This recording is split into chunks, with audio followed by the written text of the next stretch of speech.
Yeah. Welcome to the OMFL News After Dark. This is your boy Brady Sr. Over here getting my popcorn on. So let's talk about it, man. We have advanced, I believe, to week 10. Where's the week 9? Yeah, we in week 10 now. And we'll talk about game of the week. Looks like game of the week has already been played. We'll talk about, a too soon postseason standings.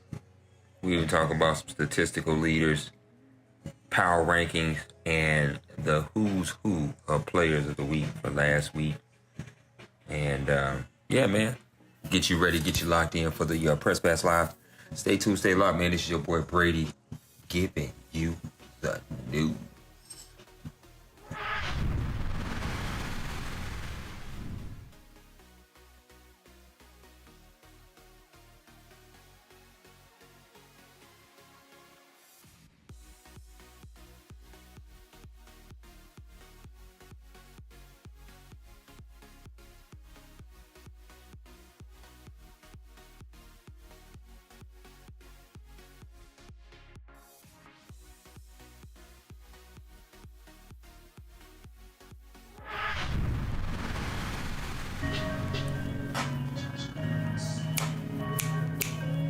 Hey, welcome back to the OMFL News After Dark, man. This is your boy Brady Sr., man, giving you the news each and every week. But right now, man, we getting ready to roll through Player of the Week, offensive, defensive side of the previous week. And it looks like DK Metcalf had 8 catches, 185 yards, 3 TDs for the Seahawks last week. And then Samson Beckham had 3 tackles, 2 sacks, no interceptions, and 1 forced fumble for the Chiefs on the defensive side. And I mean, man, that's your players of the week last week. And let's see who's going to turn up and turn out this week. And we'll talk about that next week on the news. But we'll be right back after this, man. Press Pass Live coming up soon.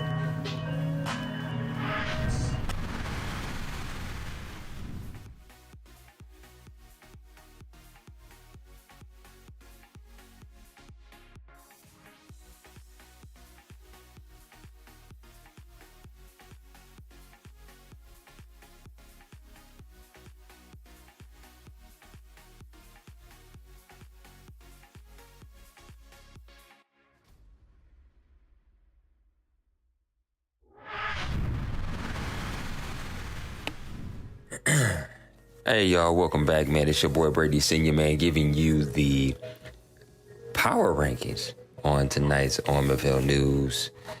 Looks like Cowboys at the 1, Chiefs at the 2, Lions at the 3, Ravens at the 4, Panthers at the 5, Patriots at the 6, Texans at the 7, Buccaneers at the 8th, and Jags at the 9, and then you have the Seahawks at 10. Man, let me know who's a pretender or a contender, man. We'll be right back after this. Hey, break it down, yo.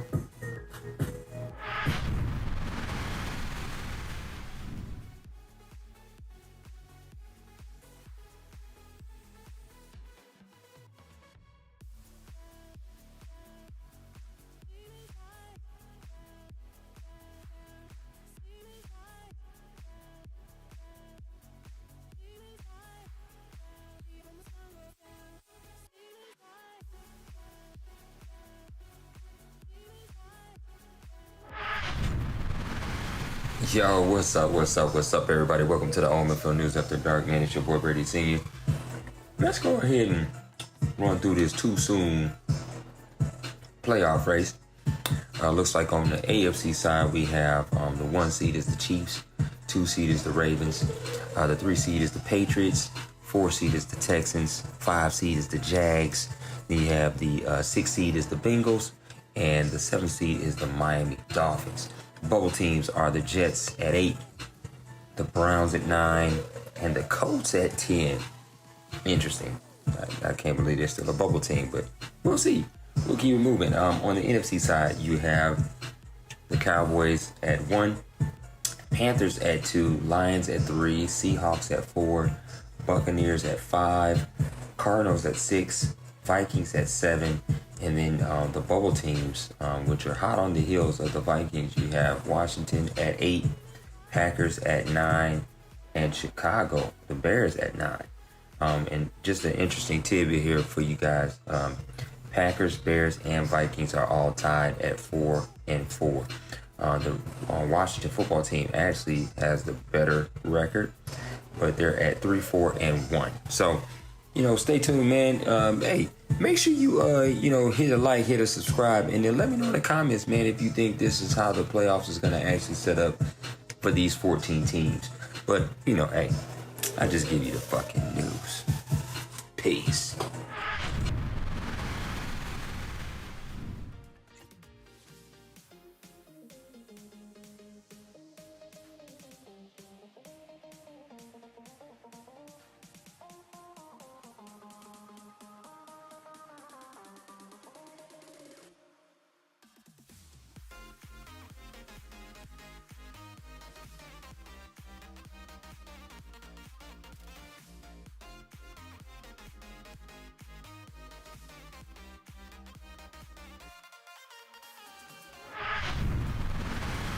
Yo, man, if you made it this far, man, this is your boy Brady Sr. giving you the OMFL News After Dark, getting you hyped and ready for the Press Pass Live, hosted by my boy GrownFolks Nate.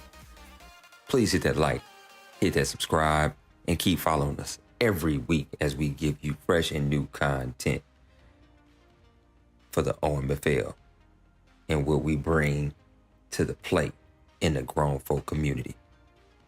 Peace. We'll be right back after this.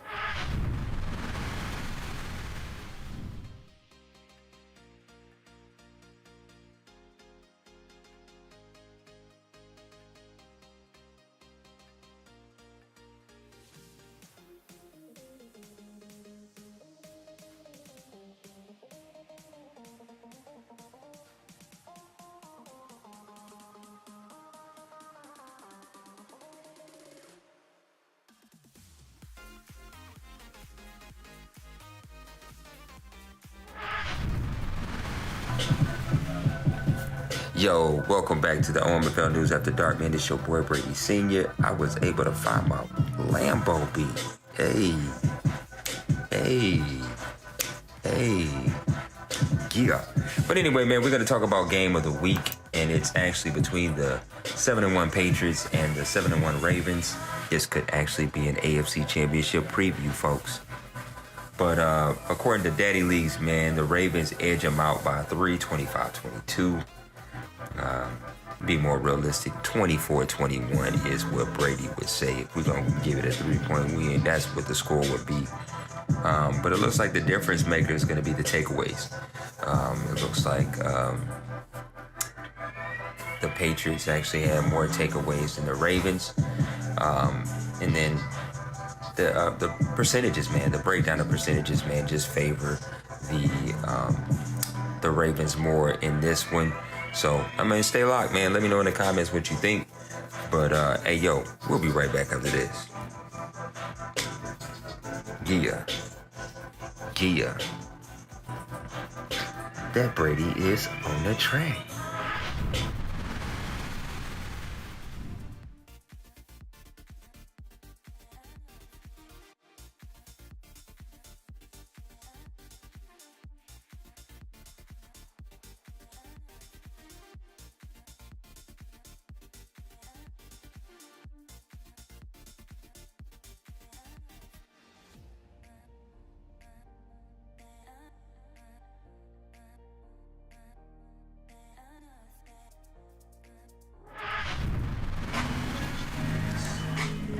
Yo, welcome back, everybody, man. It's your boy Brady Sr., man, giving you something a little bit different this week on the OMFL News. So instead of doing the Daddy League stats, we're going to go ahead and start talking about some of these annual awards. So this week, we're going to talk about the Coach of the Year and MVP selection. And as of right now, Coach of the Year, you have the Chiefs at 1, Cowboys at 2, Panthers are in the 3rd spot, And then over at the MVP slot, you have the Chiefs with Barkley at 1, Morris from the Jaguars at 2, and Dobbins and the Ravens at 3.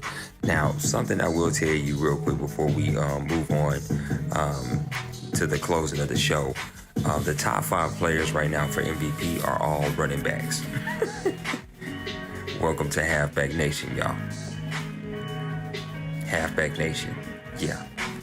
But anywho, man, I'll be right back after this, man. We'll close this thing up, get it back, get the show on the road, and get everything set up and ready for Grown Folk Nate and the Press Pass Live.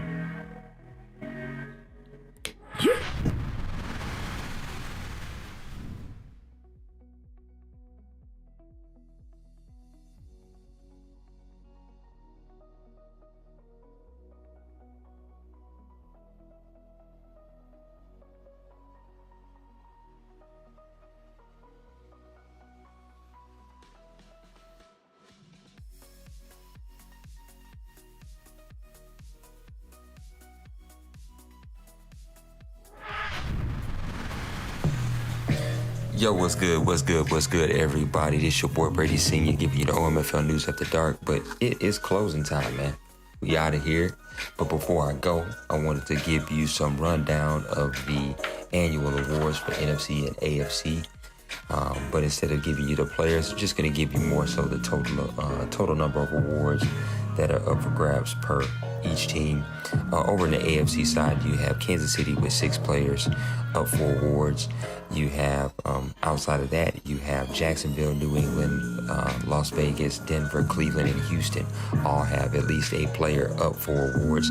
Get on over there and check it out and see who possibly could lock in some of those famous awards. And then on the NFC side, you have Dallas with 4, Seattle and Washington with 2. And then you also have Los Angeles, Chicago, Detroit, and the Giants all have 1 player up for a possible award. But that's it for me, man. I'm out of here. Get on over, get ready, brace yourself, because Grown Folk Nate is coming at you. And as always, man, thank you for tuning in. Thank you for staying locked. And I'm out of here. Peace.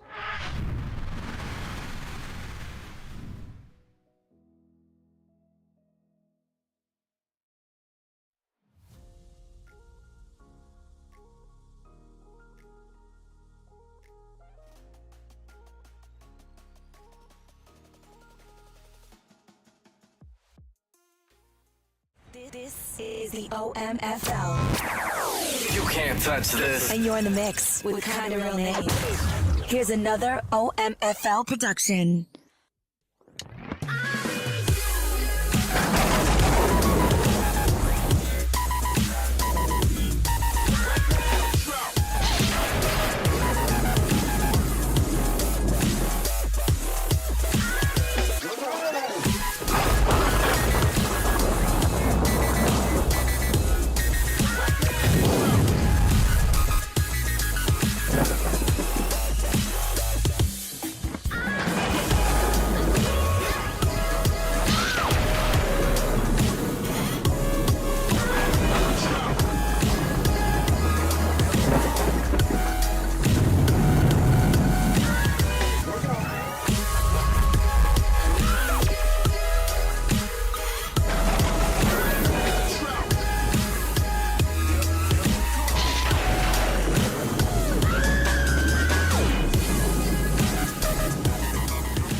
You know, it's a beautiful thing when things work the way they're supposed to work, the way that you've set them up to work, the way that you worked hard to figure out how to make them work.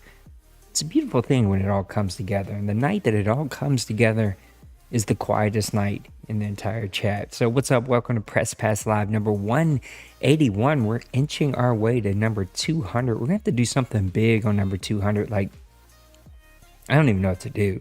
But we got to do something big on number 200. My boy Brady, thank you for the OMFL news. We're watching some Iron Man. Who the hell still watches Iron Man? Like, which one? You can't say the first one. If you say the first one, I don't know if I can keep you in the league if you say the first one. I mean, can you? Who watches the first Iron Man? Well, what's up, guys? Come interact with me tonight. We're doing something a little bit different with Press Pass Live. We're kind of mixing it up, changing it up a little bit, and we're gonna do just kind of some hot button topics, like what's on my mind, like what's out there, instead of these like agenda heavy shows where, you know, sometimes I go for 45 minutes or 2 hours depending on how I'm feeling. Mr. Rob did jump in with me a little while ago, and then he jumped right back out. So I don't know what happened to my buddy Rob, but we're making some changes to the layout, and probably going to make a bunch of changes later this month when I get some time off from work. But just trying some new things and trying to simplify it a little bit, and just step up our game a little bit. The first Iron Man? You can't watch the first Iron Man. Brady, come, you got to talk to me. You're watching the first Iron Man? Brady, I hear you in here. You're watching the first Iron Man?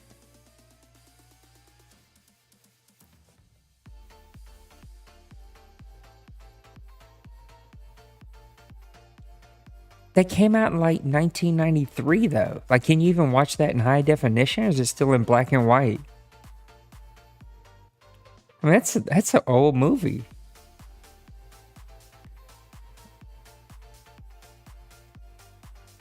Hold on a second. Hold on one second. I just realized, because I was not prepared for somebody to jump in here, I don't have it set up. So let me get it set up, though. Hold on. So everybody can hear your beautiful voice here. Let's see. Let's Here we go.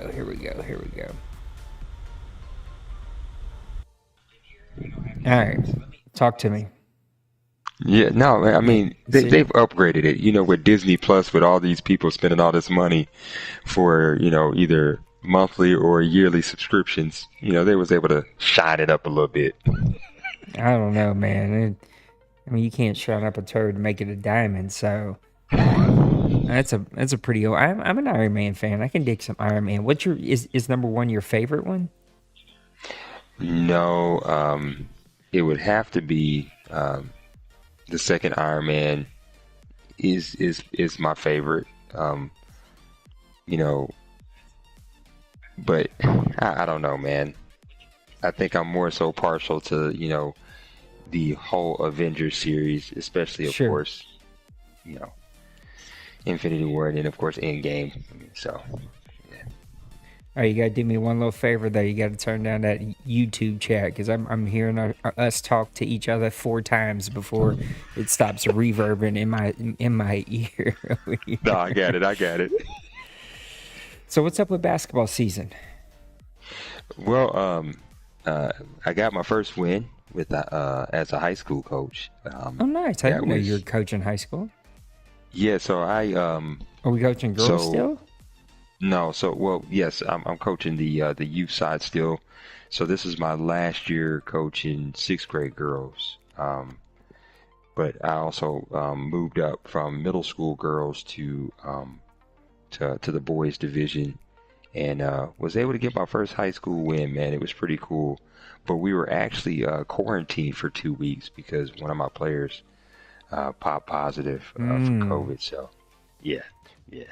Scary stuff, man. I like how Scary we're calling stuff. it. They pop positive. Pop positive used to mean something totally different 2 years ago. Now it stands for testing positive with COVID. Well, congratulations, man. So we're well on our way to getting a college job and then off to the NBA. I don't know about that. I'm a little too laid back of a coach for any colleges anytime soon. Where do you live at? Are we in New York? Where are we at? No. So I'm actually in the Dayton area, Ohio. Yeah. Oh, that's right, in Ohio. Yeah, that's right. Because no one wants to live up there. So, I mean, what do you have? Like four teams in the league? How many teams are in the league? Well, you know, the school district that I'm in, we at least have 8. But is it okay? The top 8? Not really. I'm just giving you a hard time. It's got to be cold as hell over there right now. It was a few days ago. I mean, it's breezy. It's breezy. I mean, it's Ohio, but I mean, in Ohio, man, it can change on a dime. It can go from, cold right now to 65 degrees, literally in 2 days. So yeah. Like, how cold is it right now? So right now, real feel is about 27 degrees, but Oh my God. yeah. But I went to it Chicago. changes. I went to Chicago right before like COVID and everything happened, and it was 19 with like 35-mile-an-hour winds. I was like, I would move. Like, I would literally just go home, pack up my stuff, and be like, I'm going to live on the equator. Like, I can't do this. This sucks. Yeah. Like, what do you Yeah. literally can't do anything. Yeah, no, you can't. Like, how do you go to the store? Like, how do you like get how do you go to work every day? It's a task, especially if there's snow on the ground. Yeah, Nah, man. it's a task. Oh wait, oh crap, oh no. Uh-oh. Yeah, I just what am I doing? Hold on. I jacked it up. I had it all nice like I wanted, and I tried to adjust it, and I jacked it up. We're still live. That should be good. Is that good? That's where I wanted it. All right, well, it's good enough for right now. My bad. See, that's what I get for playing around with this stuff. Well, I'm glad that you hopped in here. Rob hopped in here a while ago, and then he hopped out immediately. So I guess he completely changed his mind. But this is what we're doing here at Press Pass Live now. We're just trying to keep it light, keep it fun. Glad Brady did the OMFL news. Are we struggling with the news? Are we itching for things, or you feel like it's finding its own little shelf life? Well, I mean, the biggest thing for me is if just like I've asked the guys before, and then anytime you got something that you want talked about, by all means shoot me something, and I'll kind of dress it up my own little way. But there for a while, I had some people kind of giving me some ammo. A lot of it was ranting and raving, but they were giving me some ammunition to run with. But you can only rant so much, and you kind of have to like back off of it. So I've been trying to keep it, somewhat light lately. And then especially, once I heard you mention, what was it? I want to say it was a couple Press Pass lives ago. I think you was talking about some spiritual stuff, and I was like, man, I better cut back on some of the cussing before one of his Nah, man. one of your church folks get on your stream and is like, that guy needs Jesus. Nah, it ain't like that. That's not the kind of guy I am. I want you just be you. Got it. You do you, and everything else works its way. All right, serious question before we get going here. Yeah. Are you an eggnog drinker, or is that stuff not for you? So before I used to love drinking regular eggnog, and then And then you tried the alcoholic one, and now you that can't too. go back. Well, no, it's actually a dairy thing. Unfortunately, I can't have real dairy. That's some old man So- stuff right there. Yeah, I know. It's like the lactose version just don't. It just ain't hidden. It just, No, man, I don't it's know missing if I some could live that ingredients. life. So what do you don't drink any milk? Like no cheese, no milk, no none of that? Well, no, I can still do like cheese, stuff like that. But as far as like, if I'm getting a bowl of cereal, it's got to be lactose. Ice cream, it's got to be You the been drinking lactose. some almond milk? Oh no, I never didn't that. even know tried. almonds had nipples, man. Where Oh, you getting that stuff almond is milk from? nasty. That sounds nasty. Oh, it's nasty. I do like coconut No. milk, like in coffee or whatever. It's a good alternative. Yeah, no, almond milk, never that. Silk, nope. No, you're not a soap fan. No. All right, well, let's just jump into it. Let's talk about some games that kind of caught my eye. There's a team I'm going to rail on just a little bit, and Bill, you know I love you. I don't even know if Bill's here tonight, but I got to talk about these freaking Colts, man. You ship a first rounder off to the most hated man in all of OMFL, maybe history, and you give him a first round draft pick for a quarterback, and then you come out and you lose 3 of the next 4 games. That's unacceptable. We can't have like that. Can't you? I don't even know what to say about that. So he loses to your team 34-31 this week. The week previous, let me find it. It's in here. He loses 34-6 to Pepper. Pepper ain't scored that many points in an entire season. He doubled the amount of points that Pepper put up in an entire season in one game, 34-6. The week before that, he beats the New York Jets, and so you think maybe he's got something going. But even the week before that, he drops to Miami, 13-7.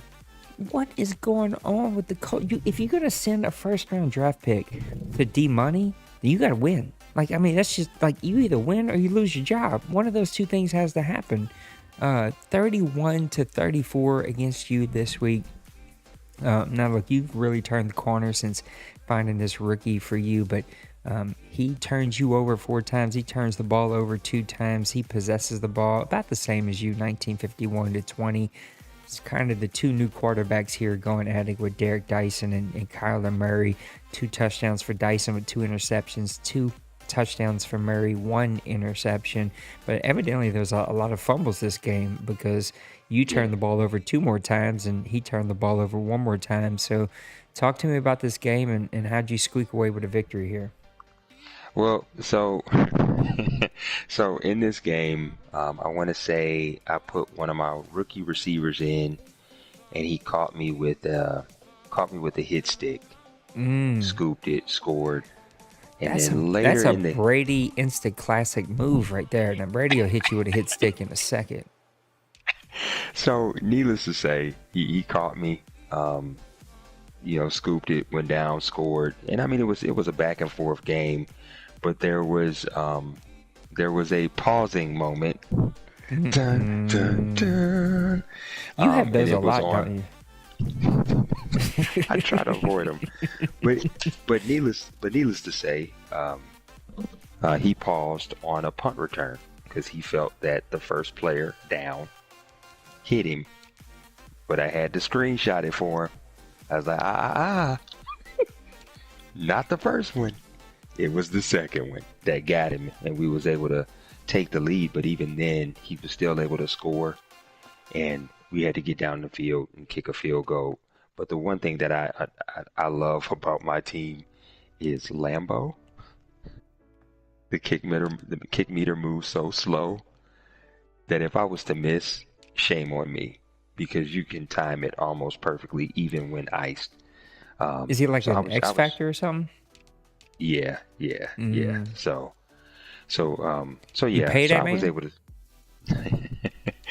That's a real question. Because I don't pay kickers.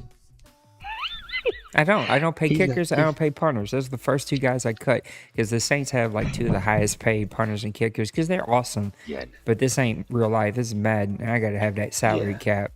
So you pay this man? No, I haven't paid him anything yet. So I've been fortunate enough to hold on to him.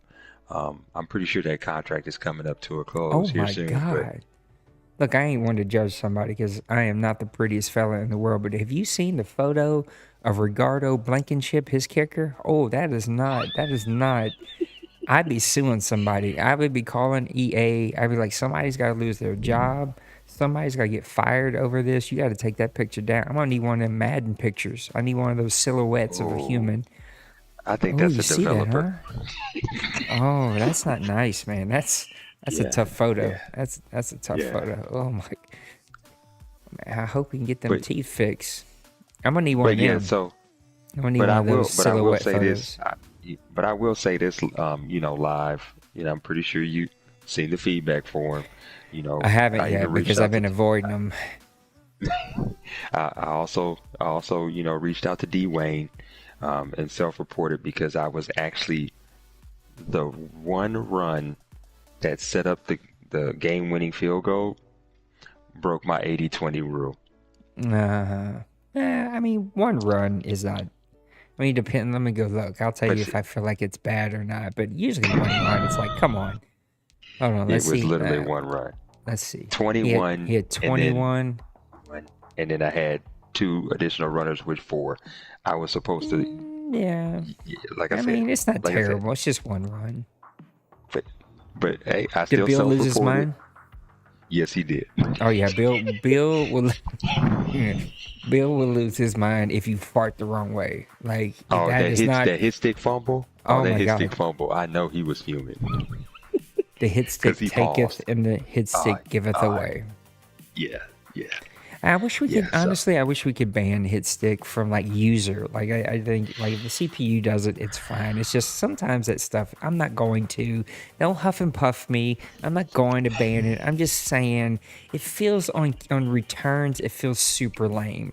It feels super lame on like the catch. You hit the button real quick, and then like because your guy's 2 steps slow, he gets to hit stick me fumble. Like it just feels like I feel like I need a shower. Like it just doesn't feel right after it's over with. So this is something that I've always kind of thought in my mind, because I've noticed that it's been happening a lot more recently than a little bit, and it's the hit stick after a player catches, like somebody will instantly switch to the defender and use the hit stick, and and I always yell at my TV. I always yell at my TV, maybe I should use my juke move after the catch then. And I'll say something like, you little fart or something. I'll say something. I don't think you're saying little fart, but okay. You ain't said fart on Press Pass Live in 6 months. Ever. But yeah, but needless to say, that's my thought process. And so yeah, when it comes, yeah, that's just my take on it. But what's up, Ross? Maniac and Maniac saying you got the hit stick love, which you do. You're probably the king of the hit stick around here. But Smash wants me to. He said boot Bill. I don't know. We've been through that with Bill. He just comes back every 6 months. So I don't want to boot Bill. Bill's a scary dude. I think that's more directed at me, Nate. I think that's more directed. Well, guys, tell me in the chat, do you drink eggnog? I got me a little. I don't drink a ton of it, but I got a little eggnog before we got going here. So let me know if you're eggnog drinkers. Let's dig into a couple of these other games. I don't know what's happened to Denver, but he ships off one of his imports in Woodward, the quarterback, brings in a guy named Brett Ripken. His dad must be Mark Ripken, and he's been dead for 15 years. And so Brett Ripken, I don't even know where he came from, but he goes out and tosses 84 yards with 1 touchdown, 1 interception, and the Broncos still win a game. Oh my God, what has happened to Clyde? How do you give up 84 yards and still lose a game? I mean, he only gave up 94 yards to Melvin Gordon on 5 carries, 71 yards to Lindsey on 13 carries. Like, what is going on in Pittsburgh? He tried to get rid of his quarterback. I tried to make a deal for him. He didn't want my deal. I ended up holding on to him. I don't understand what's going on in Pittsburgh. He's another team that when Clyde is plugged in and like super engaged, man, he is so much fun.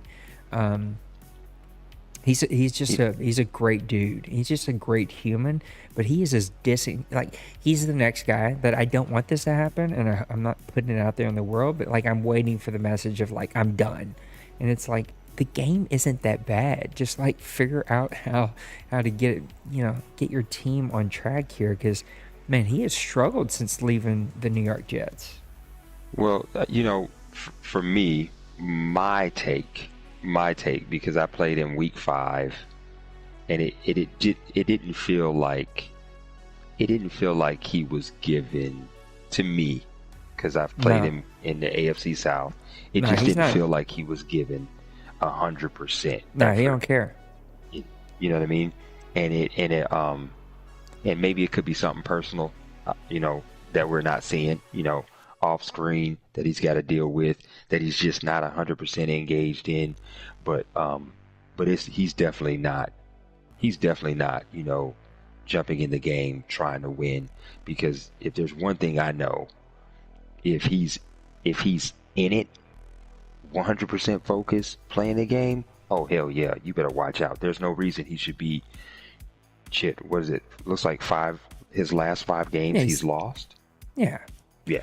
Yeah, I mean, look, when Clyde's plugged in, I hope it's nothing personal. I mean, he hasn't led on to that. The way it kind of sounded is he just hates this game for whatever reason. And I'm with Bloop. I know that you guys are going to get the pitchforks, and people are going to totally disagree with me. And I get the game's not perfect. It's an animated based game. Sorry, like it is what it is, and I don't know if that's ever going to change. They would have to like completely scrap the game and start over to not be animated based. I just think the technology, the efficiency, the way they make games, I just don't see us moving away from that. And there is a trade-off, right, from not being physics-based to animation-based. And I agree with you. There's some things that happen that suck, but I still think this is a super fun game. In my game with Bloop, when you get 2 guys that are like totally playing to not take advantage of like goofy stuff in the game and just like play football, man, win or lose, it's a fun freaking game. Speaking of winning or losing, Seattle Seahawks, remind me, for those of us who, have short-term memory loss, who did he beat just a couple advances ago? Well, it looks like the Rams, but nah, boy, actually, come on, stop if you're talking about, if you go the back Rams. a little bit further, I'm asking you if he beat the Rams. No, I don't care. Everybody beats the Rams, okay? It's like the Saints this year. Everybody beats the Rams. Like I'm not asking you if Pepper beat the Rams. Yes, he beat D-Money. Yes, he beat D-Money, the Nick Saban of our league. Ross just caught a hard on somewhere in Alabama. Or maybe he's still at Legoland. Ross, are you still at Legoland? Well, I hope he didn't He went catch to one at Legoland. He might not want to catch one at Legoland. Yeah, it'll get you 5 to 10. He might be in trouble. Ross, are you still at Legoland? Chris Hansen. I gotta see if he's still at Legoland. Well, let me know, Ross. Let me know if he's still at Legoland, because that sounds like a legit place. I was in that area. I didn't even know Legoland existed. Oh, he's back home. Okay, well, you can catch a stiffy at home since I said Nick Saban.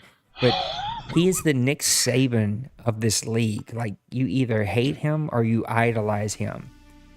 He goes on a little bit of a winning streak. I'm going to talk about this division in a bit. No one wants... It's the new NFC Central. No one wants to win it. Everyone wants to lose. The Seattle Seahawks... Hold on a second. Hold on. Y'all can't be putting this perverted stuff in the chat. It hides it. Now I got to reach way over here to the computer. I think somebody just said his leg did land. Ross is 8, and he had to put a penis emoji. Yeah. It's going to block it. Next time, Ross, I'm just going to let it be blocked, okay? So Pepper beats D-Money. He has an opportunity to win this division, to make something of his team and his season. And he comes out and loses to the Tennessee, we don't have a quarterback Titans. 38-10. Now, I know that they have a quarterback now because they picked up Prescott, but you lost 38-10. And his reason, listen to this BS, Pepper. His reason was because Metcalf had a development opportunity, and he really wanted to get Metcalf the opportunity, so he forced him the ball, and he got it. He got Metcalf 16 catches for 227 yards with 1 touchdown. And he lost 38-10 to the Tennessee Titans.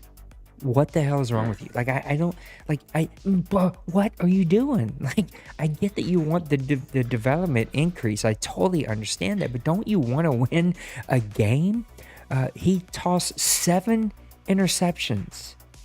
The Titans weren't any better. He tosses 4 interceptions with Dak Prescott, who clearly forgot how to play football on his 8-month layoff that he had from the Dallas Cowboys. 86.1 QBR and 43.9. I see you, Pepper. I know you didn't try to lose, but when you toss the ball 7 interceptions because you're trying to get to DJ Metcalf, that's trying to lose, bro. 43.9 with the best, arguably the best quarterback. Oh, come on, Pepper. No, here's I don't doubt what you're saying right now, Pepper. I don't doubt that his secondary is legit, but you 16 for 227 with 7 interceptions. What are you doing? What are you doing? 19 for 102 for Derrick Henry. So clearly, Pepper's got that defense playing really good football. He picks the ball off. He picks Dak Prescott off 4 times, but he tosses it up 7 times. And somebody's going to make the Pro Bowl just from this game alone. Let's look at the interceptions. We got Cameron Curl. Cameron Curl doesn't even know who Cameron Curl is. He got 3 interceptions from Arkansas. The only reason he's on the Tennessee Titans is because he plays with Arkansas. Kevin Byard had 2. Jamal Adams had 1. Kent Rowan had 1. Jaquan Bowman had 1. Amari Hooker had 1. Shaquille Griffin had 1. Trey Flowers had 1. Maniac had 1. I had 1. Brady had 1. That dude with 1 hand that doesn't even play in the NFL, he had 1. Donald Trump had 1. His wife had 2. What are you guys doing? I'm a terrible passer, he says. That's the understatement of the season so far. So, some crazy games. What would you? I think I would retire if I tossed 7 interceptions. I think I did toss it. I tossed 5 against Maniac, but by then I was just mad. You ever throw mad interceptions? Yeah. Oh yeah. Yeah. You just get so angry. You're like, screw it. I'm freaking throwing this next pick. And I'm running away. I don't know. You know what Pepper's really good at? And I used to give Pepper a really hard time because people get real pissed off about it. You want to see people lose their mind about Pepper? Let Pepper run into their kicker. Pepper has put more kickers on IR combined than COVID has ever in its entire life. He loves to run in the kicker. And every now and then I'm like, oh, I get why Pepper does it. There's like some emotional release about being able to just full-fledged hit stick that kicker after he kicks the extra point. So I get it, Pepper. I mean, it still sucks that you do it, and I hope that you don't do it anymore because I get tired of hearing about it. But I totally understand. Let me know if you guys want to talk about something specifically, but I want to run through a couple of, we're going to look at quarterbacks, we're going to look at running backs, we're going to look at receivers. There's some stats and those that I want to look at. I want to look at a couple of these divisions because, man, what's going on in the AFC North? Can you explain this to me, Brady? You play in the AFC. The Ravens are 8-1. No one else wants to play in that division. Everyone else wants to go play in the toilet bowl. Like, the Browns are 3-6. What is going on over here? No, so check this out. I don't even know who the Bengals owner is. Who the hell's the Bengals owner? Is it Little Koch? No. They changed the owner so let me see. Cincy. Oh, it is. It's Koch. Okay. Yeah. See, I talked myself out of it. Okay. So it's Little Koch. He's sitting at 5-4. Browns at 3-6. Steelers at 2-7. Yeah. I don't get it. I mean, the Ravens are very good, clearly. But why? Clearly that didn't work last season. Everybody was drafting normal development guys for the first, 25 picks. So much so, I think D-Money got, a superstar in the freaking 7th round or something stupid. Let's look at AFC South is a good one. Your team is playing really well. We'll talk about your team here in just a second. Bill, I don't know what happened with Bill, but 2-7, he doesn't have it figured out. Titans have a quarterback at least for the rest of the season. So here's the thing. I tried to get a quarterback with everything in me. I tried to trade for every single one of them that came up.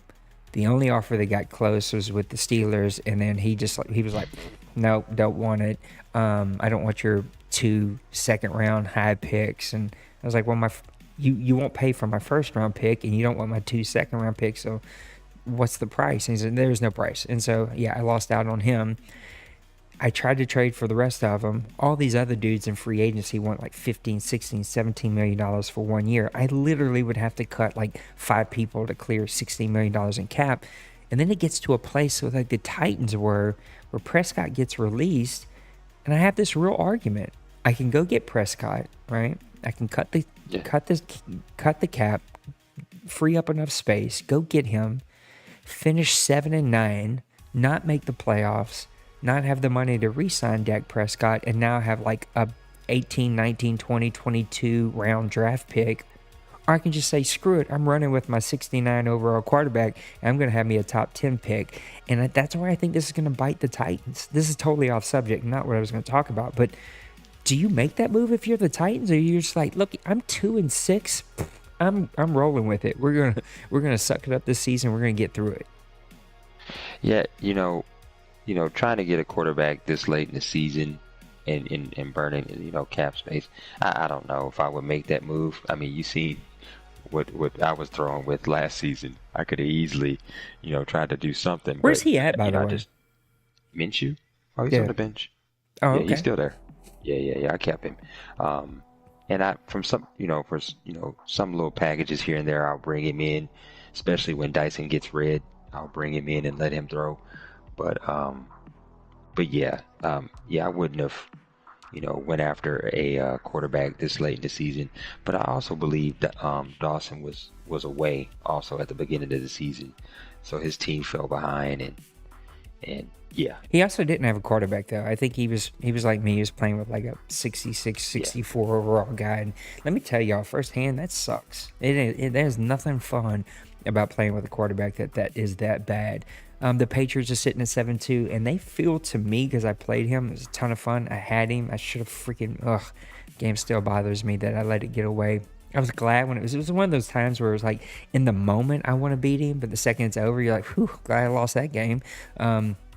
He just seems like a chosen team for whatever reason. He is just making plays. But the Ross and the Jets, Ross and the Dolphins, and then Tim and the Jets, these are two teams that, like, what's up, Ross? Like, what's going on? Like, you have the really great draft. You have the young quarterback. You've got the young pieces.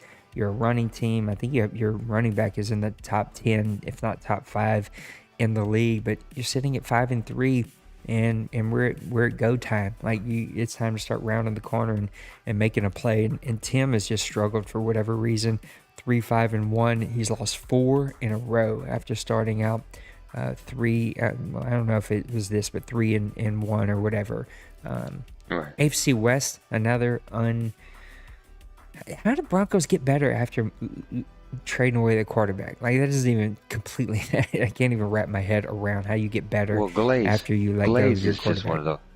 Glaze is just one of those owners, man, that if he gets the right situations in games, especially if you give him a chance, he'll find ways to win. Yeah. And I always look forward to me and him playing in preseason games, especially week 4, because I think all last Madden cycle, literally every season we played week 4. There was a couple that we, I had to play the CPU, but for the most part we would play, and you can just tell he tinkers with personnel, and if he gets the right mix, I mean he's dangerous. No, I agree. Yeah, Maniac, I got one word for you. Screw you. Okay, that's all I got to say to you. What's up with Colin? Another guy that gives D Money a high first-round draft pick. He told somebody. He didn't tell me. But I don't think Colin's a big fan of me, and so Colin only talks to me when he has to talk to me. But he's sitting at 3-6, and he told somebody he was going to go win every remainder game. I sure hope so, because giving 2 high draft picks to a tanking D Money, and you tanking, bro. I don't even know if you watch Press Pass Live anymore. You know. I got to go full screen on this one. Hold on a second. You know what you know, and you tanking. You tanking. And you figured out a way how to legally tank without getting in trouble by trading away your star quarterback, getting almost nothing in return outside of a high draft pick. And so now you can tank, get a high draft pick, get 3 high draft picks, and just... I don't know why. Don't know why. Don't know why. I don't know why. But they're sitting at 3-6. Call it right now. Yeah. Did the Chargers make a run at the Kansas City Chiefs? Nah. I mean, if there's anybody that can, win, I mean, Colin knows how to play the game. Totally. If there's anybody that can make it, I mean, at the end of the day, though, when they get something set in their minds, like if they're tanking, not saying that they are, but when they get something set in their minds, man, they'll do what they need to do, and hopefully that roll There's no that way dice Colin's tanking. But yeah, I mean, there's nothing to doubt tank it. for. You just traded away your first round draft pick. Were you taking for a high second? That's a bull. I ain't even. Nah, I don't know what he's doing. I don't even know what did he trade for. Do you know? Because I don't watch the trades. I just know he gave up a first for something. Pack of peanuts, I guess. I don't to rub D Money's nuts and hope that the juices allowed him to play better when he touched these white controllers. That's so I don't know. bad. In NFC North, the Lions are sitting at 8-1, and talk about an uncompetitive division. 4-5, 5-4, 4-5. Somebody said the Vikings are now starting. I do have Colin's second round. So Colin gave away his first and his second round. All right, Colin. Now part of me doesn't want you to win at all. Go ahead and give D Money that high first, and let me have that high second. But the Vikings are starting Rosen, which is a mind-blowing idea to me. The Bears in love. He's still throwing interceptions in his sleep. And him and the Packers are in competition. I don't know if they have like a $20 bet on who throws the most interceptions, but those two are really trying to break it. Is that a joke, Maniac? No, it's not a joke. Maniac doesn't have a sense of humor. Maniac said that the Colin traded his first for wide receiver Kirk. Yeah, I think I did. Why do see. you need a sixth wide receiver on that team? Like you can't run 4 receiver sets, Colin. What are you doing? Is he cutting? He's got to be cutting somebody. He's got to be thinking long term. I know that the one guy's getting a little older, but that's got to be it. Wow, Colson. Our What do you top mean, 10 Smash? picks. Wow. Smash said that Cardinals don't have their first round. Well, who's got the Cardinals' first round pick? What's up, Cobe? It looks like Smash also said that the Colts and the Bolts picks are top 10. Smash. I think The Cardinals have. Yeah, but he says the Cardinals don't have theirs. Anyway, that's a confusing one to me. Falcons got a new owner. They're sitting at 3-6, but I expect them to turn it around.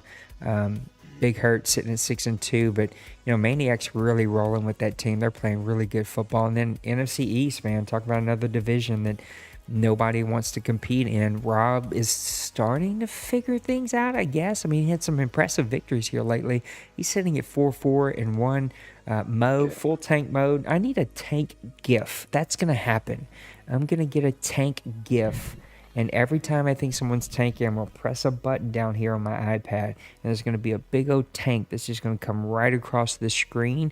And it's going to have Brady's voice that just screams tank the whole way through. Because that is exactly what Mo is doing. Just so that you all know, because I know some of you were watching, Mo self-reported that he felt bad about an interaction with him and Dwayne in their game, and he ended up punting a ball away because he thought Dwayne was frustrated with an interception. Long story short, he's not tanking, even though he wasn't here for like the first 5 weeks or whatever. So. And then the Eagles, which I can't even think of his name all of a sudden because everybody's names are 1,000 other names. Oh yeah, Sniper.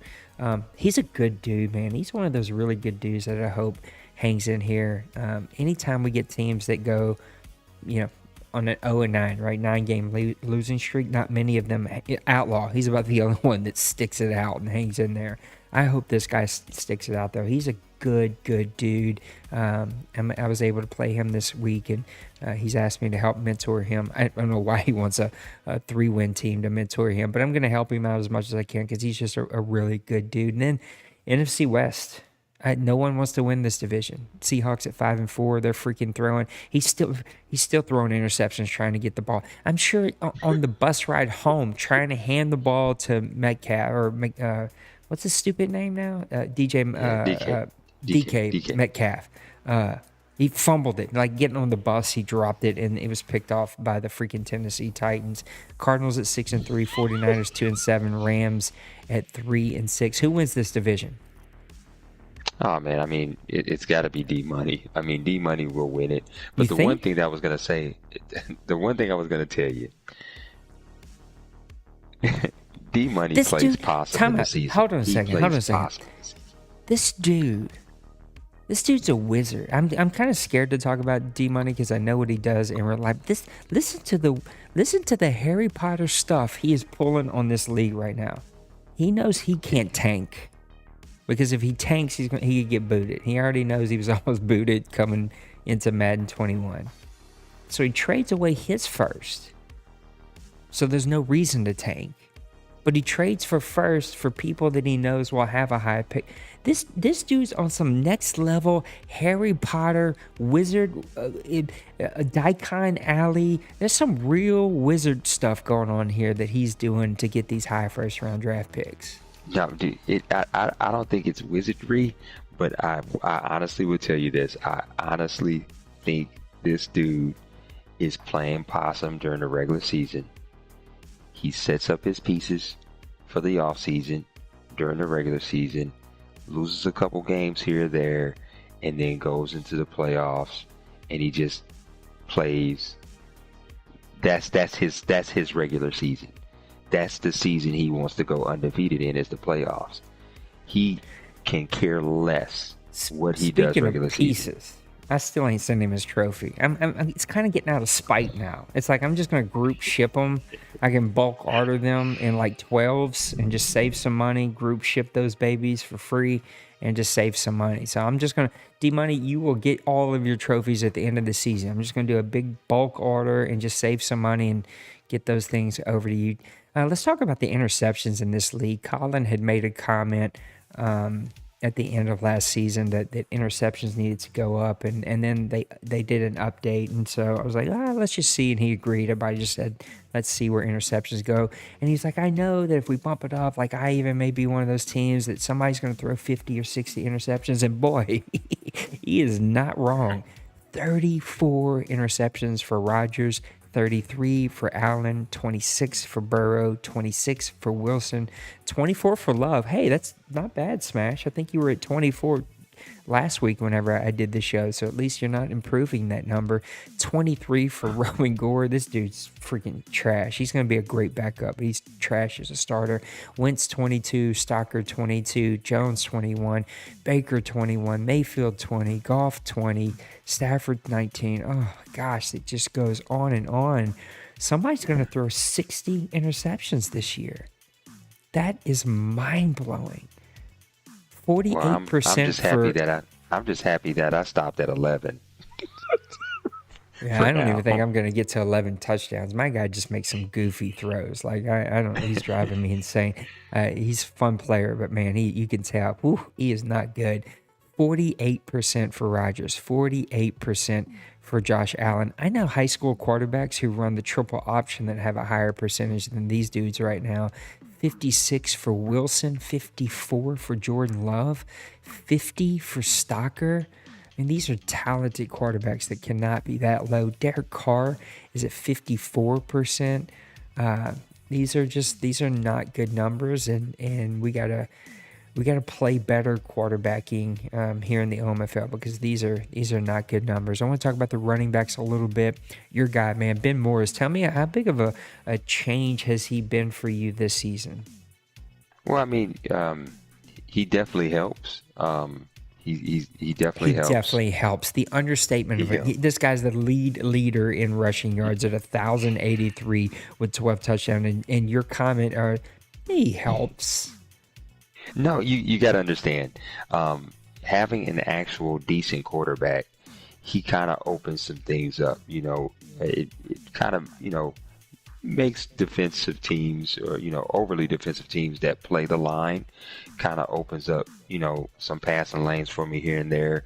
But there's still a lot about the passing game that I still got to learn, to where I can really hit a lot of the routes, and kind of open up my library, so to speak.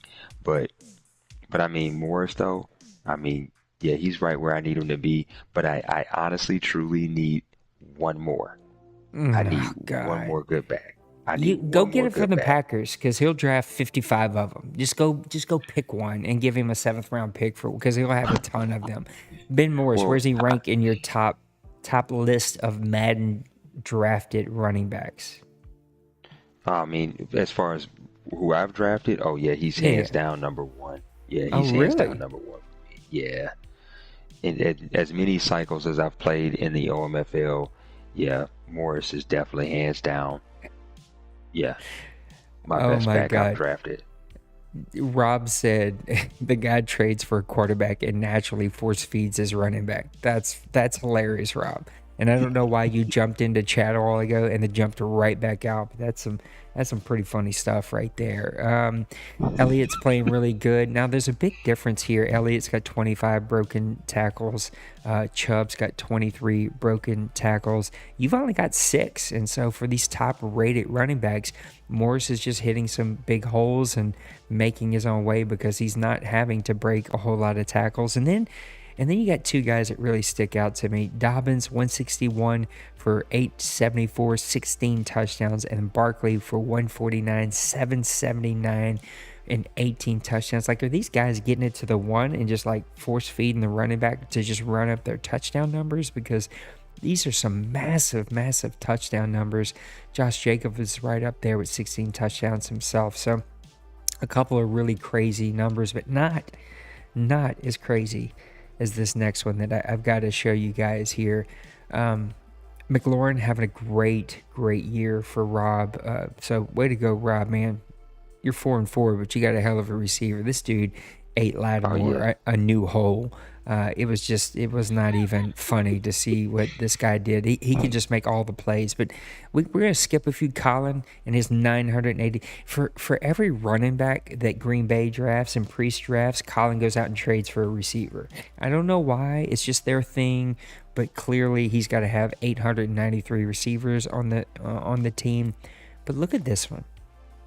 Henry Ruggs. 34 catches. Yeah. 1,142 yards. 126 yards a game. He's averaging 33.6 yards. Can you just say fly route? Can somebody please put a man over the top on this dude? He's got 8 touchdowns. He's 3rd in the league in yards. He's got to be number 1 in any guy that's got a good amount of catches in average. He's got half the catches almost everybody else on this list in the top portion, and he's number 3 in yards and 8 touchdowns. Like, what is going on for teams that play him? Like, I don't know, because I played in week 1. He only got 63 or 64 yards, so I feel amazing about that stat. Oh, it's crazy. DK Metcalf 57 for 1,094. Half of those came in this week's game, and so good job on DK Metcalf for having one hell of a 1-game season. But man, he got that superstar bump happening for him over there. Slayton having a great season. DJ Moore having a great season. A lot of good receivers in this league.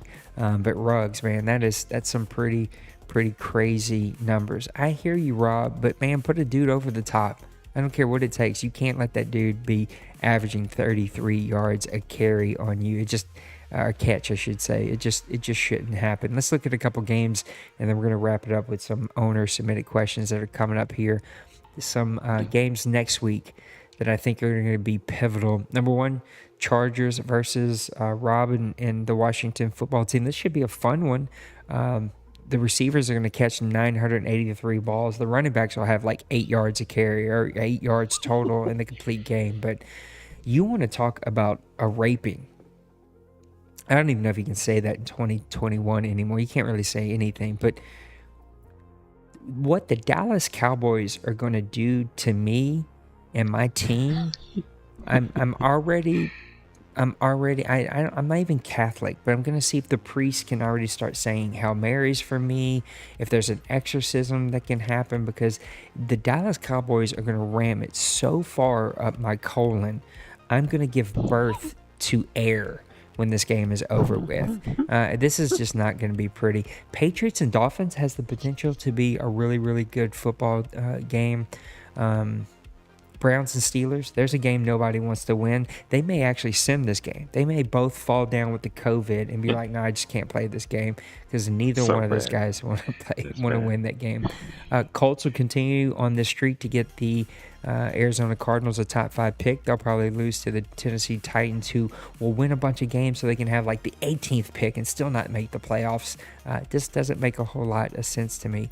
Packers and 49ers, they're going to just see how many, I bet you that they have less completions than they do interceptions in this game. You willing to take that bet? No, I'm not going to take that bet.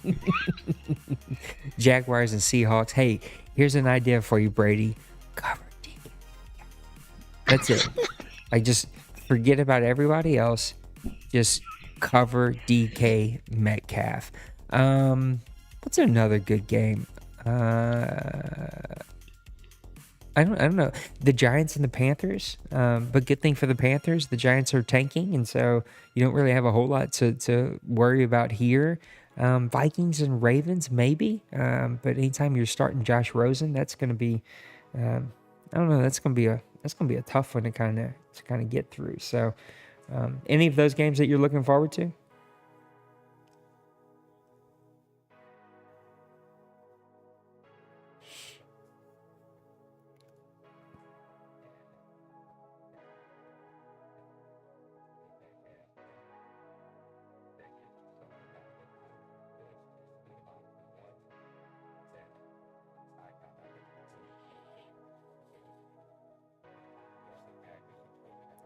Oh, wait. Hold on. Hold that thought. I switched scenes, and again, I wasn't expecting somebody. So hold on, just hold that thought. All right, say that again. No, I was going to say, Packers and 49ers game, I'm interested to see how that plays out. Because if I remember correctly, the 49ers were sim this week, correct? It was a CPU game. Double was didn't it? play, correct? No, imagine that. Double Zero didn't play a game. Yeah, Double didn't play, and I hope he can kind of find the love for the game again.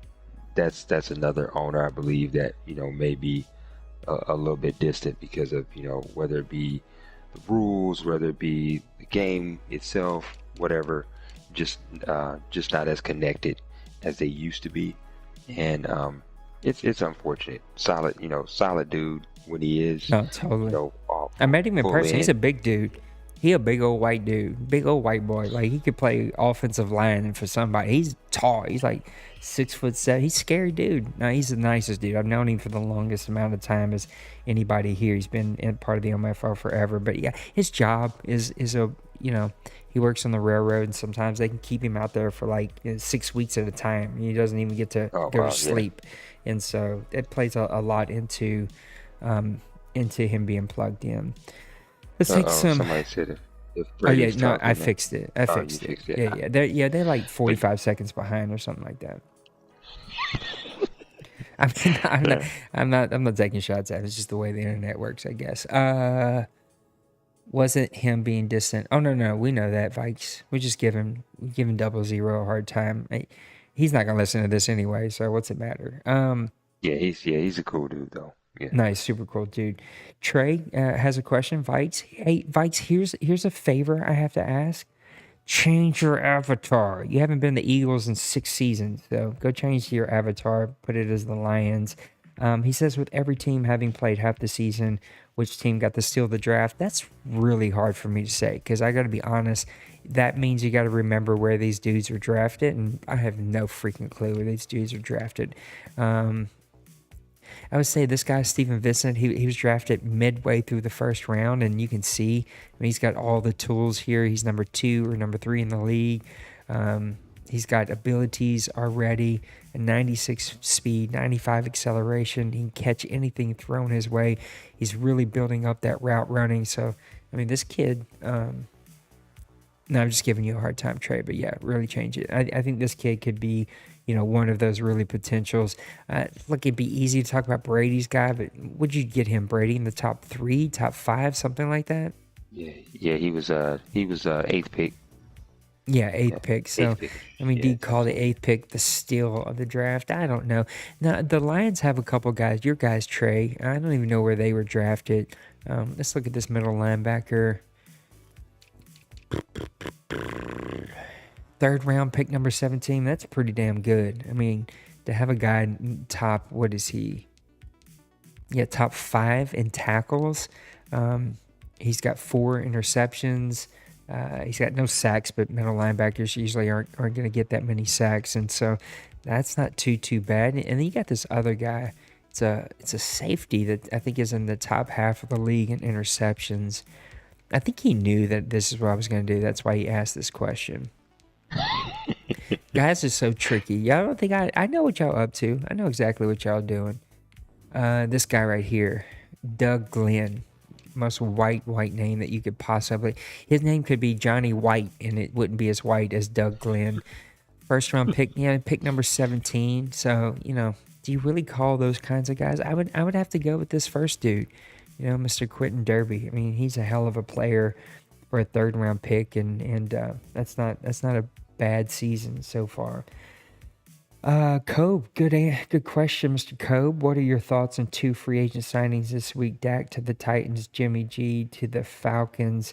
From what I understand, Cobe, you real salty about this whole Dak to the Titans thing because you didn't realize that we cap it at $10 million. I think the way it was phrased to him whenever it was response of what I decided to do, because ultimately Dwayne called me and I told him what I wanted to do, and that was both the Titans and the Falcons went above $10 million. I was like, just cap them both at $10 million. Don't void their bids and just give it to the waiver wire. And so Dak goes over to the Tennessee Titans. The Jimmy G thing to the Falcons is interesting to me. I don't know you at all, Cobe. I got to be honest. I really didn't want to give you a position, and here's why. There's only one reason. And that's because freaking Rob and Penguins would not shut up about you. Like every 3 days I had to hear about you. And it got to the point where I was like, I actually don't want to offer this dude ownership because if I got to hear about him one more freaking time, I'm going to shoot myself in the face with an airsoft gun and just be in pain. It just drove me nuts. But you're a great owner and from what I understand, a baller and going to be making some real big moves. So that was a weird move for me to see you cut. I know why you cut Stafford, Matt Ryan, to save all that money. But Jimmy G, seemed like a weird answer. And I kind of think that you're in this like weird middle ground where you took over a team when the season's well into the season. And it's like, do I really want to try to push and make a run here? It's probably too late. Let me go ahead and cut some salary. Let me go ahead and sign a quarterback to get through the rest of the season, quote unquote tank, and get a decent draft pick and make a run at it. So maybe not, but that's just the way it kind of feels for me. I might have been flexing my rookie. Yeah, you were definitely flexing your rookies. And then he said, hey, my man Cobe's first year playing Madden, and he's making plays. First year playing Madden? I don't believe that at all. I don't know what kind of fibbing that is. And he says, also, who wins the battle for the 7th seed in the NFC? Let's see who's in that running. Do you know who's in that running off the top of your head? Not off the top of my head, but I'm close to the standings here. I can pull that It up. looks like we got the Bucks, right? Yes. Technically, right now, it's the Buccaneers, the Cardinals. That would be 6. And then Bears, Vikings, Packers, and the Washington football team.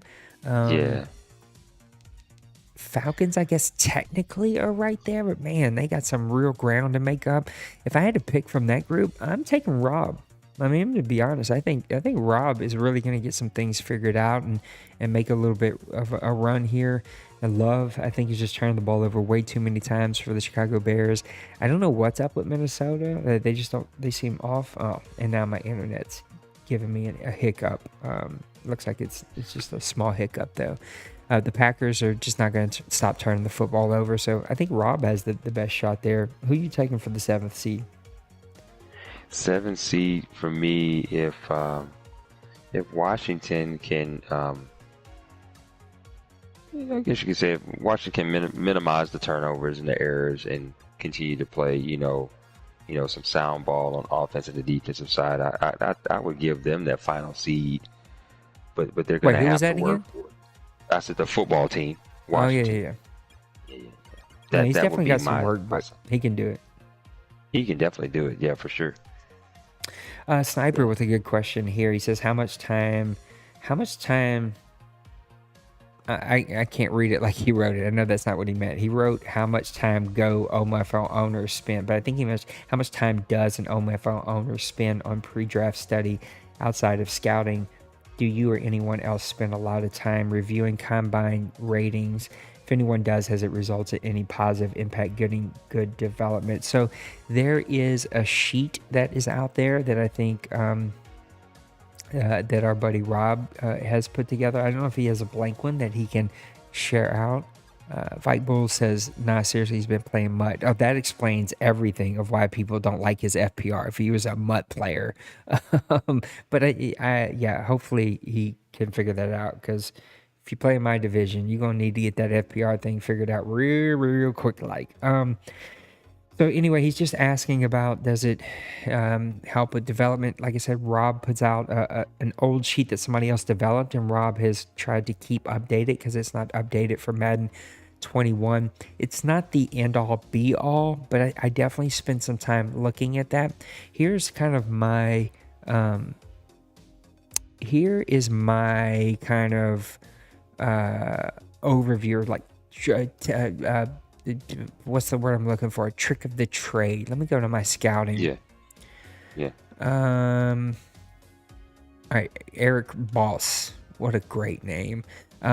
He's an early, projected at the top. You see it says early first round, and then after you've scouted him at the bottom, it says that he's an early first round talent. I always look at the bottom number first, so the difference between the two tells me, can I trust his grades? If there's a big gap in the negative way, so they say he's an early first round, but this guy would be, let's see, I think I got a guy scouted here, right here, Kerry Hendricks.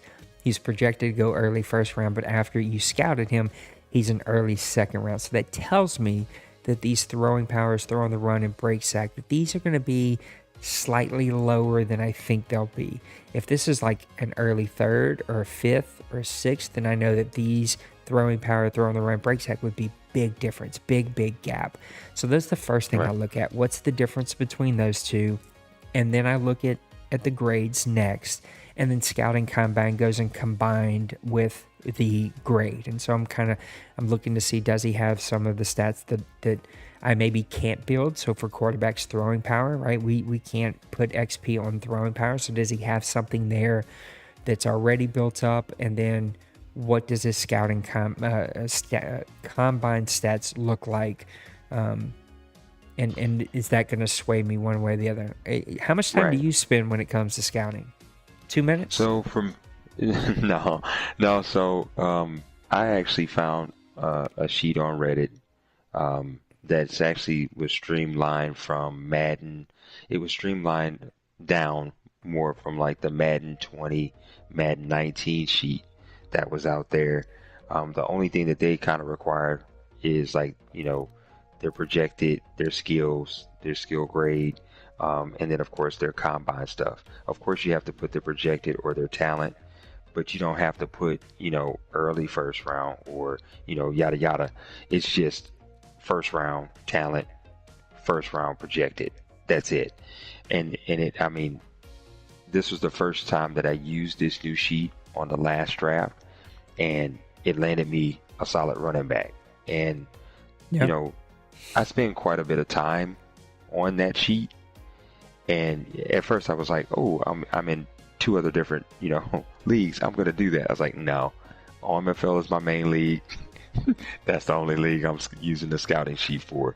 Like, I'm not trying to, go out and do 3 different forms for 3 different leagues like that. No, I don't got that kind of time. But I mean, I use the scouting tool quite a bit. And then what I did differently this year was I set my draft board in the order of how everyone was ranked on my sheet this year. So I spent a little bit of time with my scouting tool that I use, and I mean, it paid off. The other difference with mine, like last year, I believe, I'm not sure if you used the same one, but last year it would give the players a play style. So like if you had a running back, it would tell you, oh, this running back run and plays like Earl Campbell or some bullshit like that. Just something. Just throwing a name out there. Whatever. But this year it doesn't give that. This sheet that I use, it tells you. I haven't seen this one.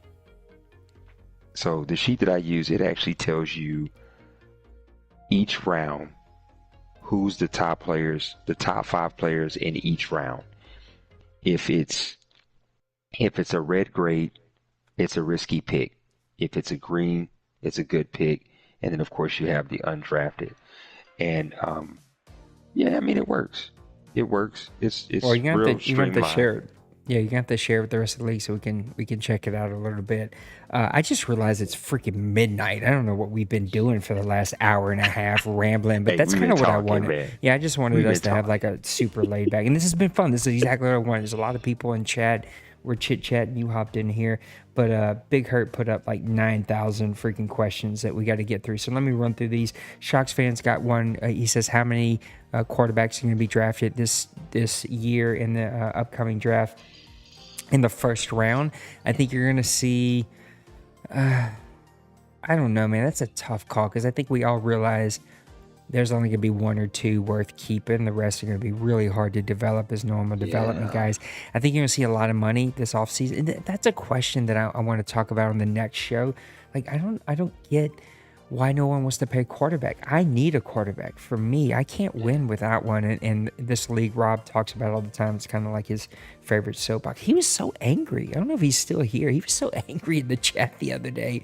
I talked about in the last press pass. He's just ranting and raving about quarterbacks. But he's right. Nobody wants to pay a quarterback around here. And I can tell you, to go from Drew Brees, even 83 throwing power, to a 64 overall quarterback, man. That's some rough stuff. I think you're going to see 3 or 4, but every time I think that, you see 1 or 2 because for whatever reason, people aren't drafting them recently because I guess they know how hard it is to be able to find one and develop them. Let's get to Big Hurts. Give me a number. How many quarterbacks drafted in the first round this year? I'm only going to say 3. Okay. Yeah. I think that'll be a high number. I'll say 3 because if you think about it, outside of the top 5 players, everything else is like round 5 and lower. Yep. Totally. I mean, the top 5 is the first round, and that's just their projected. That's not even once you scout them. Yeah, what that really does. Yeah. I also think you're going to see some good offensive linemen fall. I think we seen it last draft, and I can't remember the team, but one of these teams has like almost an entire rookie offensive line, and they're playing really, really good football. So I think you're going to see some good offensive linemen fall.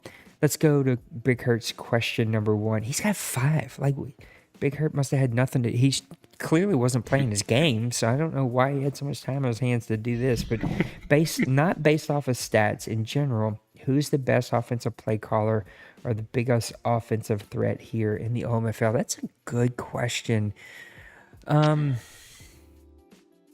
I play Colin, he puts pressure on you every single play.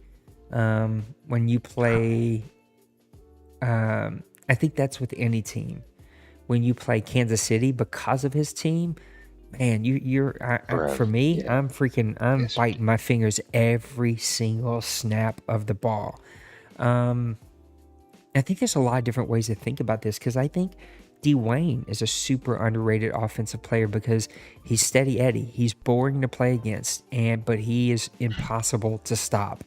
And so because of that, he becomes a really great offensive player. Yes. This season, Maniac's having a great season, and I think, again, he's asking me not to go off of stats. It's kind of hard to do. I don't know. Which ones kind of come to the top of your head when you think of offensive? Oh, Mo. Again, you're not seeing it, but man, Mo's a top 3 offensive player in this league. He's one of those dudes, again, literally every snap, I'm like holding on to my ankles, hoping that I make it through this snap. Yeah, if you're looking at personnel, the Chiefs, hands down, that personnel, I mean, that's ridiculous, man. I mean, what he has in his possession until that cap bites him in the ass. Yep. That's personnel wise, Chiefs. But other ones, Mo, Dwayne, of course, here in a couple weeks I have D Money. They just, for some reason, man, they just know the ins and outs of their team, what they can get, and then they're just savvy at reading your defenses. Yep. And then they make their adjustments mid-play, and I mean, sky's the limit, man. Totally. Sky's the limit. Yeah.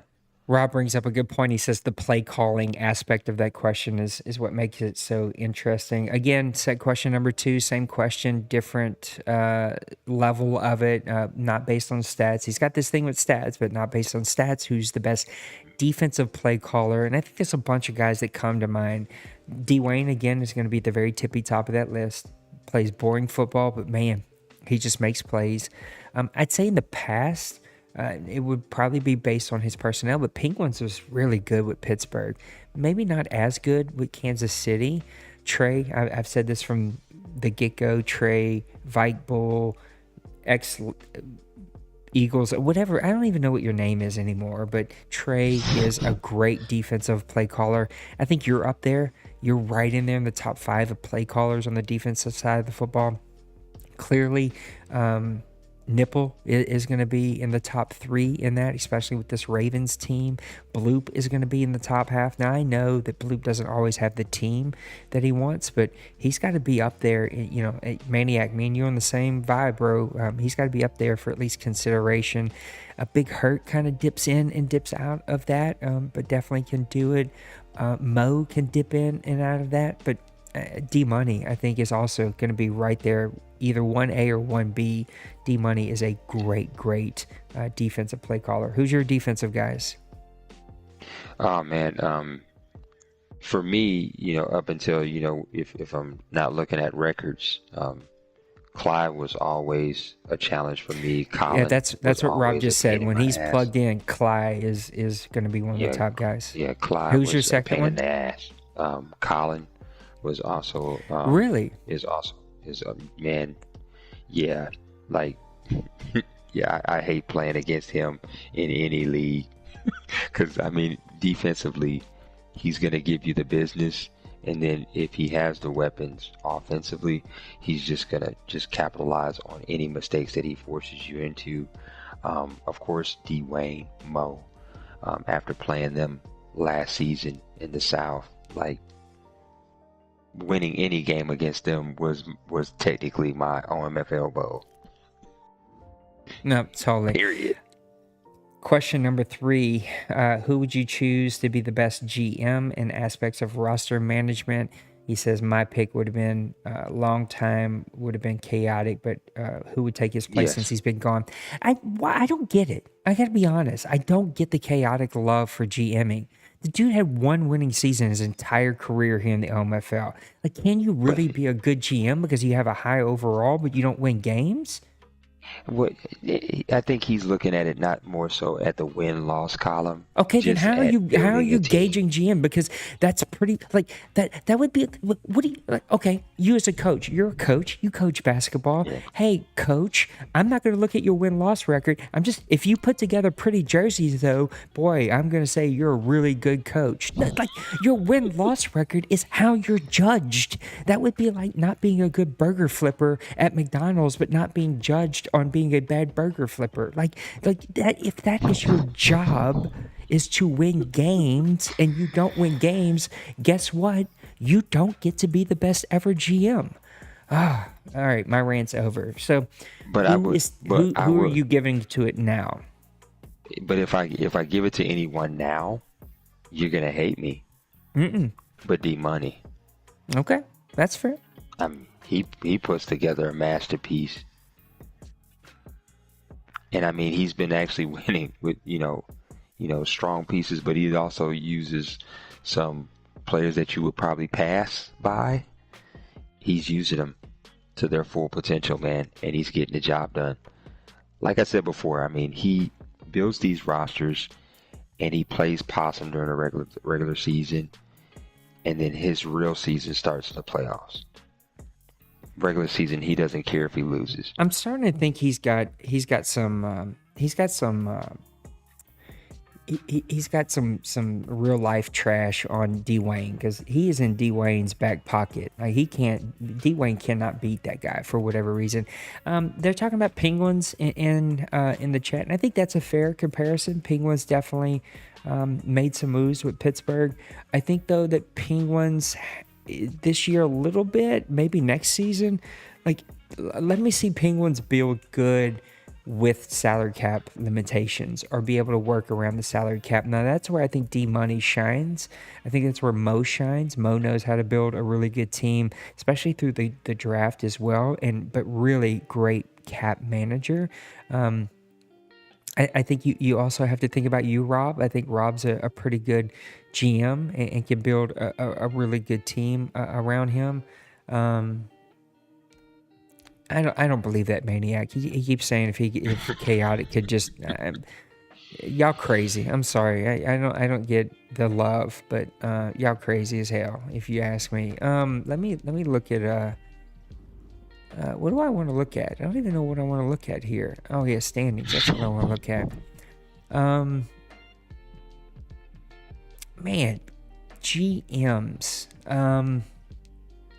Bloop. I think Bloop's got to be in consideration. That dude knows how to build a team. Now, it doesn't always happen for him, right? Struggled last Madden, but definitely I think he understands how to build a team and how to do it properly and appropriately.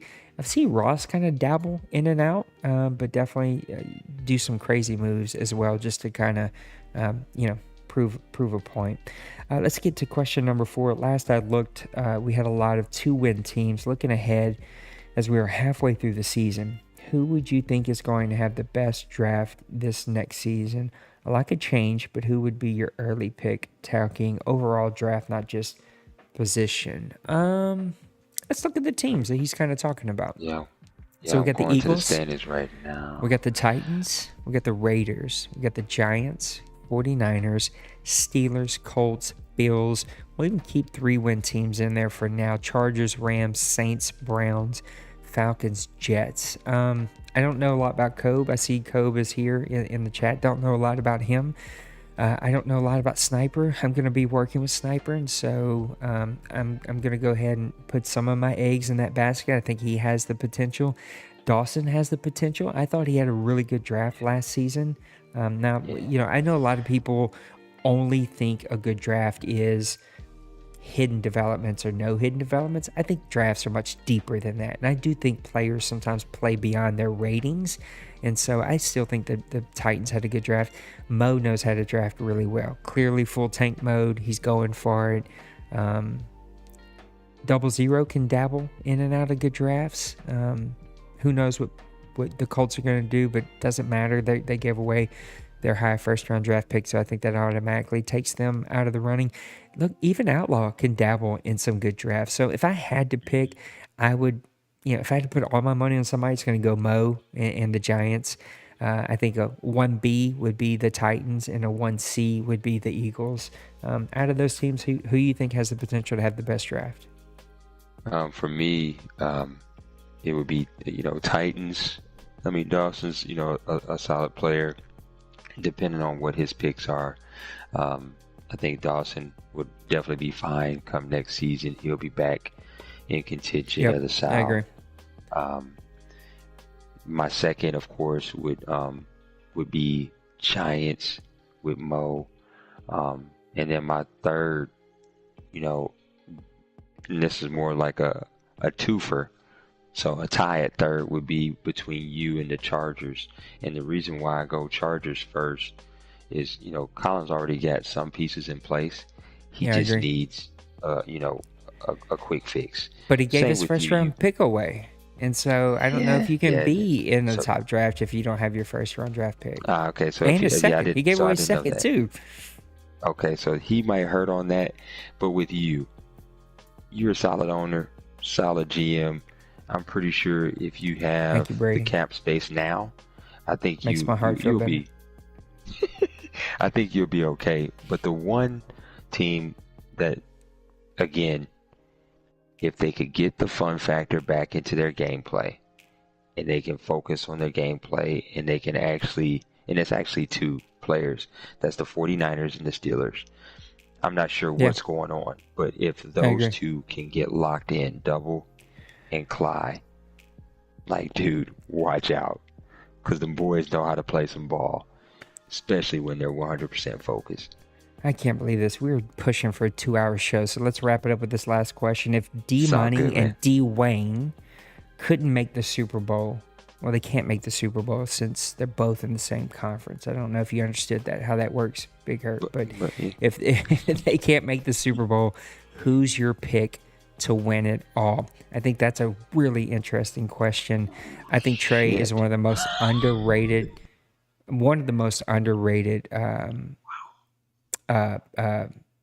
owners here by far. I think that Trey could easily win it. Penguins hasn't proven he can win the big one. I don't know why, but he just gets into those tight big games, and he dropped it to the Titans. We've seen what Baltimore can do. Look, Baltimore kind of pushed him. Even he pushed D-Money, even turning the ball over 18 times. He still was kind of right there in the fourth quarter of that game. So, I would go outside the box pick. I'm going Lions. Inside the box pick, I'm going Ravens. I'm not going to lie to you, though. It would not surprise me for the Chiefs. It would not surprise me for the Panthers, who created his own league so that he can win a championship over there. Just giving you a hard time, Maniac. The Bloop and the Patriots would not surprise me. You and your Jaguars would not surprise me. There's a couple teams that just totally would not surprise me at all. But if I had to pick one, I would pick Lions, just as a dark horse. And if he was off the table, I would go Baltimore. Who are you picking to win? Man, no Cowboys, no Cowboys, no Cardinals. Man, I would honestly say, Lions is definitely a good pick, but I don't know, man. I would on the NFC side, I would go Bono, because it looks like he's having a really, really good season this year. He's not allowing a lot of points defensively. Currently holds he's got the mental fortitude of a wet napkin, though. Like, you think D-Wayne folds when he plays D-Money? When Maniac plays some of these top-notch teams, for whatever reason, he just totally folds, and I don't get it, because he's a great player. True, but I will say on the AFC side, Nipples, man, he had a chance last season. Fell short.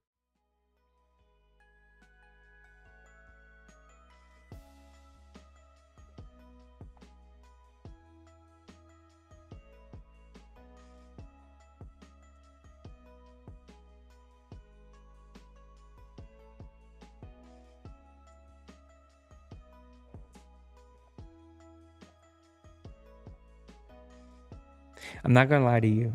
I think it eats Mo alive. I think he wants to so desperately win another championship because I think he has one here, right? I'm not making that up in my head. Yeah. No, the other Mo won that one. The Mo that got booted. I think he's won one before, and I think it kills him that he doesn't have another one. I think he is itching so bad that he just wants to suck it up this season, get a high draft pick, and really freaking make people pay for it next season.